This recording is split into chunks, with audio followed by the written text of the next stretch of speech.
Alright, well, I'm testing out something I swore I'd never buy a few years ago, and that's a selfie stick, basically.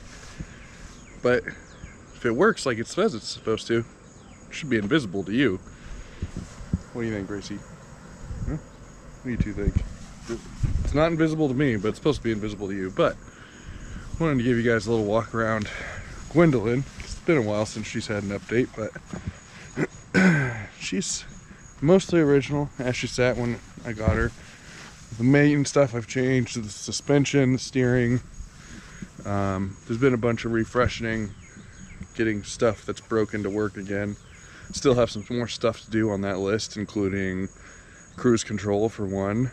The radio works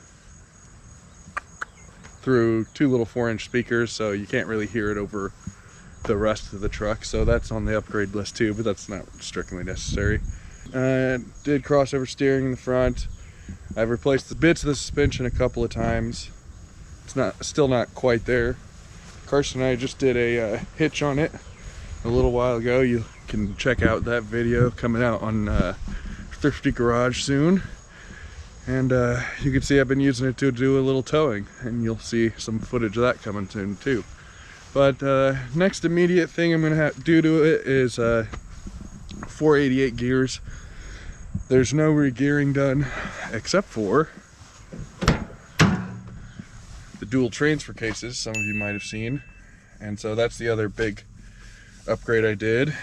Dual transfer cases, and if you look down there, I also did the what's it called, like the cross member delete. We're not going anywhere. I'm showing people. No, there's people. I hope there's people. Are there people in there? Anyway, oh, and of course my dash mount, which you can check out my install video on the YouTube channel as well. And yeah, everything's pretty original. The bed is in really good shape for its year.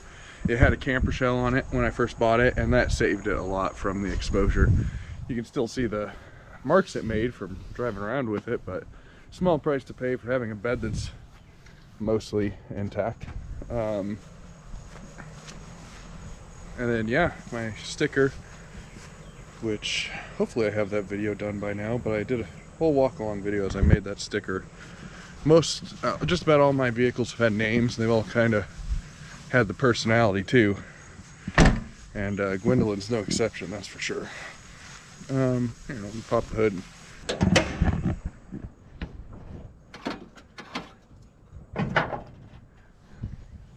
Desmogged and had a header put in. I did that.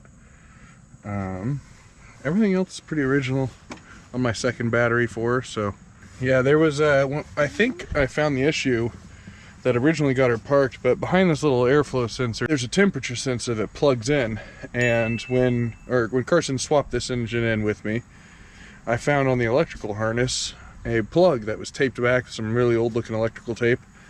I thought that was odd, but we plugged everything back in and it still ran like garbage, and that was because of these right here. I had these looped together like an idiot, so for some reason I thought that was going to plug up vacuum, and it just lets air from here into here. So that was dumb, but I fixed that and I still had an issue.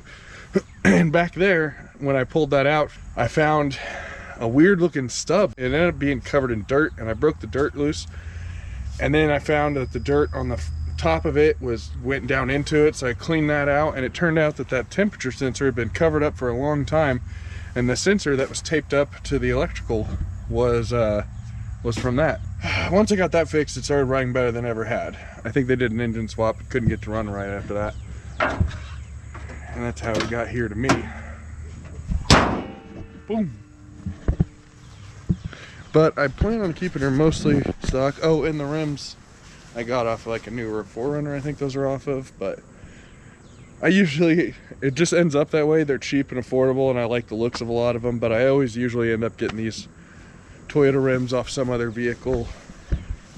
I really love the patina the way it is, but moving out here to the Midwest, the humidity is just, oh, it's just attacking those rust spots. So especially when I go back and I look at pictures of when I first got her. While I would have loved to leave her a patina forever, eventually I'm gonna have to do restoration, clean her up nice, but kind of enjoying her in the grunge years until then. This is really only some of the only body damage on there. Besides the rest, of course. But inside, you can see that's the SR5. It's got the tachometer, which Toyota didn't really believe until like late 90s. It seemed like it was always an option, but never standard until around then. It's got the rear defroster and the deck lamp, both of which are options. I don't know if they come with the SR5 trim package or if you had to add those, but it's also got factory cruise control. You can see right there that does not work. It lights up, but when you try to set it, it does nothing.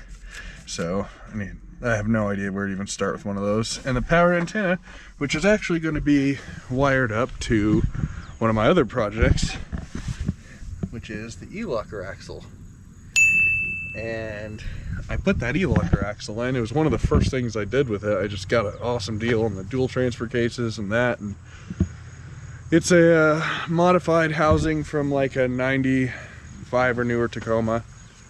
And yeah, but it's got an E-locker in it, and I have not wired it up in probably 4 years that it's been in there. So yeah, I got some work to do, but I'm going to take care of that when I do the re-gearing. I'm going to finally finish wiring that up, and I'm going to wire it up to this is my current plan. I wired one up in my 85 4Runner, and I had the factory push button, and I have all the wiring harness and everything. Not the harness, I have the wiring diagram to do that. It's so much work, I just don't feel like I have the time anymore, but I loved having the factory switch where I could just press a button and have it engaged, and then I had a status light on the dash too. But yeah, and then it's got the sunroof in it. The one option I'm lacking that I might add, air conditioning. Oh my gosh, was that not important in Colorado and so important here? Oh my gosh. Humidity changes some stuff. I'm looking for this piece if anyone's got one. But they make reproductions for the front, but that was missing when I got it, and I'm kind of digging this stock bumper. Usually the first thing I do is sliders, bumpers, and this one, it just kind of stuck around long enough that, yeah, I kind of like this. If I could find that black end piece, I would like it. It'd be pretty nice. And I kind of like the style with the old hitch and everything. It's just very different. I was kind of going with daily driver, but still very capable off-roader. Right now it's got a lift on it, which I apologize for, but it's what I could afford, okay? And the other option was riding on some very unsafe Old Man Emu leafs that were worn out when I put them on 3 years ago. And they finally started leaning hard enough passenger side that I was like, okay, I ordered the kit. I still have them to put on the rear, but I'm kind of suspecting that my Old Man Emu in the rear, as worn out as it is still doing a better job than in there. So, and by in there, I mean my shed of misplaced parts that are probably all rusted to the pieces by now. But anywho, I added the roll bar as well, if there's a camper shell, obviously the roll bar was in here too. I did CB radios in all my old vehicles, and I don't know what it is, I just like CB radios. I like radios, I like being able to talk to other people, so all our high school vehicles had it. What are you doing? What are you doing? What are you doing? What? What? What? It's like, bye mom. Bye mom, it's daddy time. Come here, Chunk. Yeah. Yeah, you want to go look at the truck? Yeah. Yeah. Huh. Meow. For those of you that don't know, the 85 is special because it's the last year for solid front axle. Oh goodness. And first year for fuel injection. What? What?